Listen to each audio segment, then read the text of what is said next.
So'zlar bu biz allaqachon hayotga tatbiq etib dunyoga yo'llayotgan kuchli energiyadir.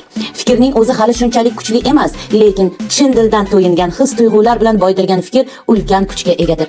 Ammo bu fikr so'zlarga aylanadigan paytda u hayotimiz va atrofimizdagi makonni o'zgartiradigan karma bo'ladi.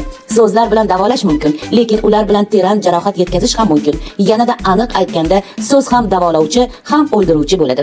Shuning uchun har bir gapimiz mas'uliyati bir xabar bo'lib, uni niyat va muhabbat bilan aytish zarurdir. So'zlaringizni hamisha yorug' va mehrli qiling. Doim takrorlang. Men va atrofdagilarim uchun bari yaxshilikka degan niyat bilan bog'langan holda albatta. Shunda so'zlaringiz dunyoni nur va yordami bilan to'ldiradi azizlar.